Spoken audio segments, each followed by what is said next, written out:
Привет подписчикам и гостям канала Travel.nrf. Меня зовут Алик. Я уже говорил вам в прошлом видео, снятом о городе Сартовала, что этой осенью у меня появилась возможность посетить Карелию.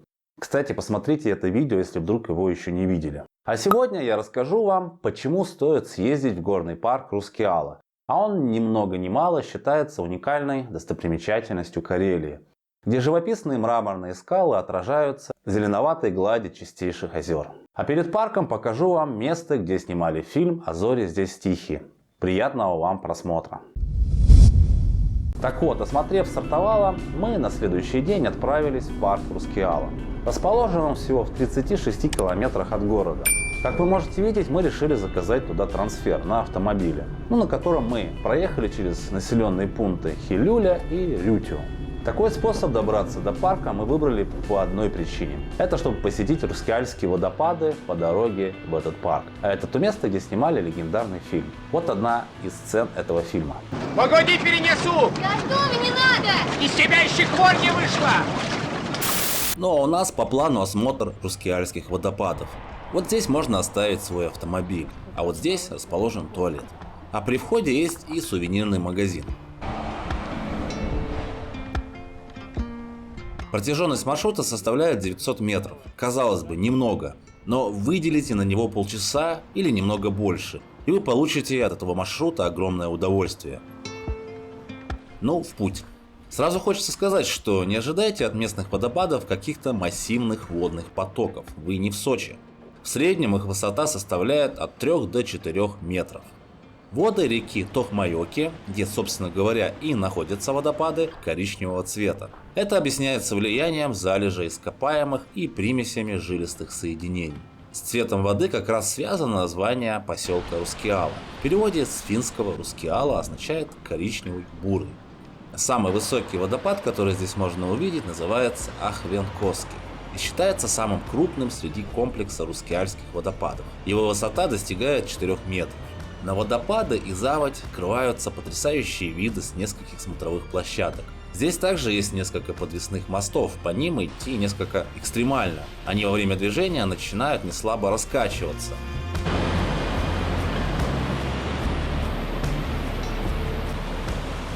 Местный таксист нам рассказал, что на них был потерян не один мобильный телефон тех людей, которые пытались заснять местные красоты. А вообще, конечно, передвигаться от одного водопада к другому удобно по хорошо оборудованным тропам с деревянным настилом.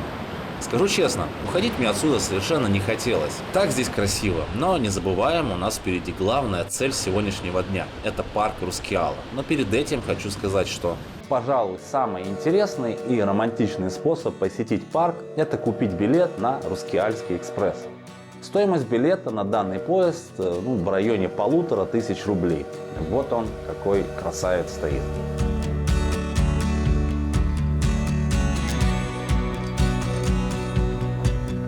И не только внутри, но и снаружи.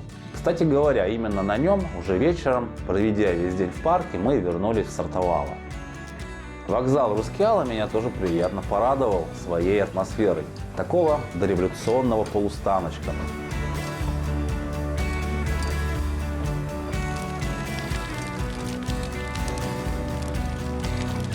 Тут есть музей, кафе, туалет, а также можно выпить горячего чая. При желании можно посетить и ресторан, работающий в вагонах такого же поезда. В самом поезде тоже есть вагон-ресторан, поэтому в течение часа 10 минут, пока едет поезд, до Сартовала вы можете его посетить. Но все это великолепие я увижу только вечером, а сейчас лишь полдень. Нас уже привезли к кассам парка, и мы в полной готовности его изучить. Как говорится, от и до. У нас с Натальей в планах не только прогулка по парку, но еще и участие в экскурсии. Вот такие на сегодняшний день в парке цены. Чтобы просто зайти на его территорию, придется заплатить за вход 600 рублей, а остальные экскурсии оплачиваются отдельно. Например, мы купили программу под названием «Дорогой горных мастеров» за 850 рублей. Это групповая экскурсия почти на 2 часа по всему парку с экскурсоводом в составе группы.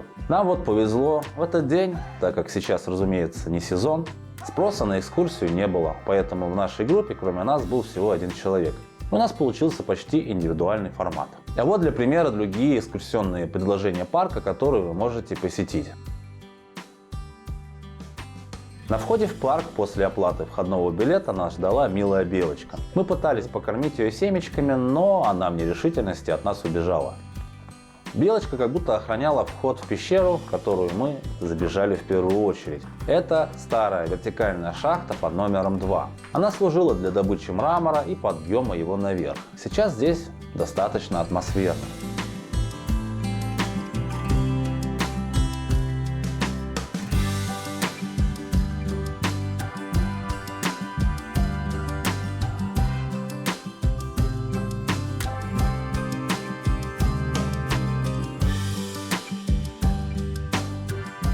Вообще, что в парке можно посмотреть?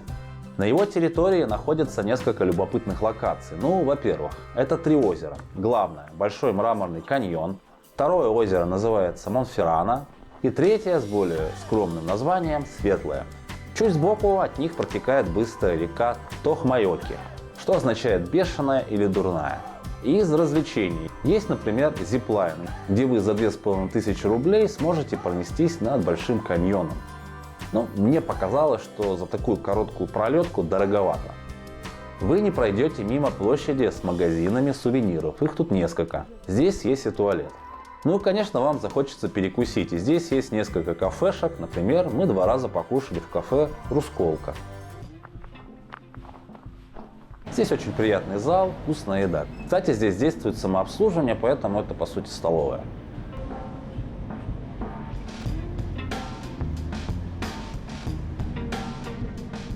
Обязательно посетите мастерские, они расположены недалеко от кафе. Например, мастерскую по мрамору.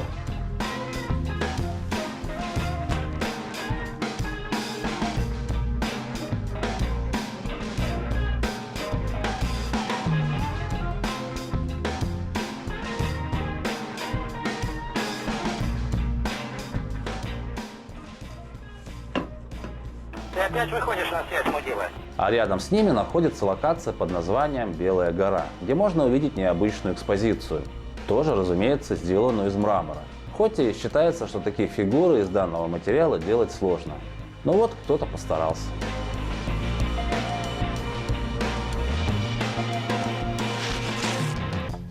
Все локации, о которых я упоминал, уже мелькали в кадре или еще будут мною показаны. Хочу вам рассказать немного тезисов с экскурсии, которую мы посетили. Ну говорите же.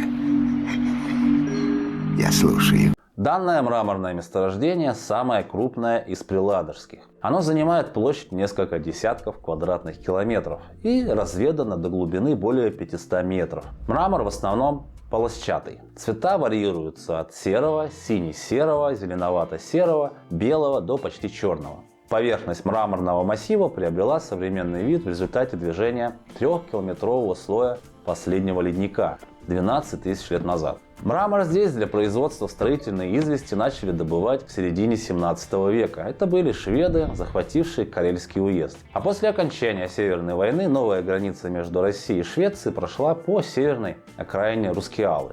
Так что старые шведские каменоломни оказались на русской территории. Рускеальские земли император Петр I подарил князю, будущему фельдмаршалу Александру Борисовичу Бутурлину. С приходом к власти Екатерины II в России начались крупномасштабные поиски природного камня для строительства Санкт-Петербурга. Камень искали в Выборгской губернии, в том числе в районе Сердоболя и Рускеалы. А уже 19 января 1768 года Екатерина II подписала указ о начале разработки мрамора в Рускеале для строительства Исаакиевского собора. Горными работами поначалу руководили итальянские мастера. Основная добыча мрамора велась на горе Белой, названной так по цвету мрамора.